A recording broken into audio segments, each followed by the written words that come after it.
The US Secret Service has defended itself this morning after another potential assassination of Donald Trump was thwarted.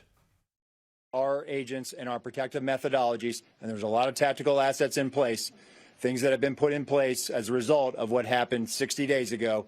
Those elements are working, and that demonstrates the redundancies that we have. And so we constantly evaluate. We'll of course, look at this and see what lessons learned from it. But as of right now, we are constantly evaluating that threat. And if we need to ratchet up additionally, we will.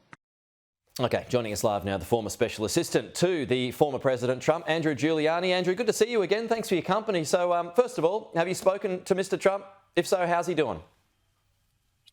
He's doing well. I actually spoke to him earlier today. He's incredibly resilient, just like we saw after the Butler, Pennsylvania assassination attempt. Nothing seems to bother him. We were talking a little bit about his upcoming rally, which is going to be in my home state of New York here in a couple of days. And you know, I know that golf course very well. That picture that you're showing right now, that's only about 10 minutes away from Mar-a-Lago. That's right by the Palm Beach International Airport for anybody that's flown in there. And the thing that's kind of amazing about this, which is shocking to me, is everybody says he's on the fifth hole. This guy was actually positioned right on the fifth hole. So it sounds like he was about 400 yards away from the president.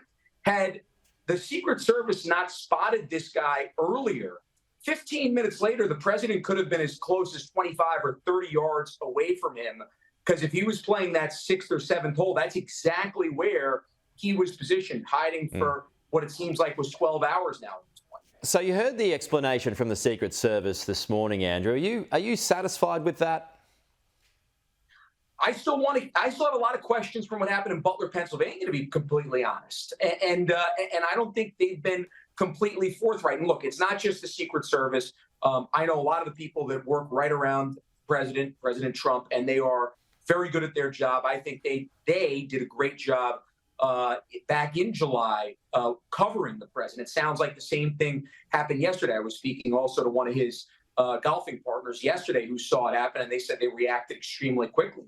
But I just don't think we've been got all our questions answered in terms of what happened with Thomas Matthew Crooks and how somebody was able to get 150 yards away from the president in Butler, Pennsylvania, and now you have this happen. So I just like to see questions answered. And to me, I think there have been a lot of questions by investigators here in the United States of America, members of Congress in the U.S. that have not been answered. So give us an idea of the questions that you've got this morning, in particular to this incident. I mean, was there not enough of a sweep?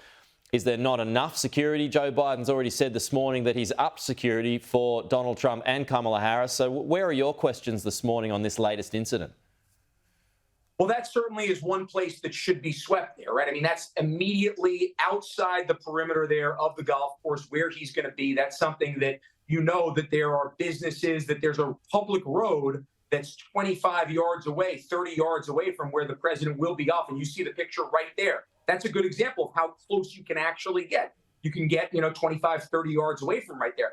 That should be an area that should be swept. If this guy was there 12 hours before, then that area should absolutely be swept. So that's one question I have. Why wasn't that swept right there? Yeah. Should they up his security even more? Remember, even though they upped his security back in July, it was nowhere near what the Trump campaign was actually asking for. They were asking for a level that would have been commensurate to or comparable to a candidate that actually had the nomination. They were actually protecting him basically like he was a former president with a little bit more security than that. So to me, at this point, when you have a candidate who's a leading candidate right now for president, a very close rate, when rhetoric is heated, and you've had two now assassination attempts, expect more copycat assassination attempts.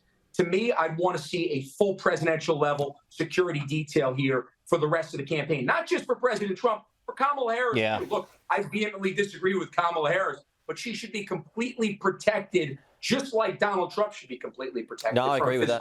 I think that's a fair point to make. Just finally, I mean, in your conversations with Donald Trump, Andrew, I mean, have you asked him, or has it been mentioned, is this all worth it? This is the second time, it seems, in 2 months that someone's tried to kill him.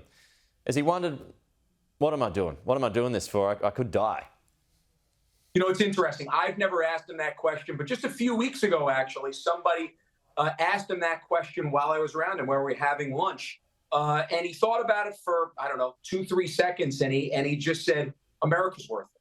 He said, America's worth fighting for. And so that's really, I think, what he thinks about. That's the only answer. It's a very brief answer, but he said America is worth it. So it's certainly something that's come to mind as somebody who was a political candidate myself.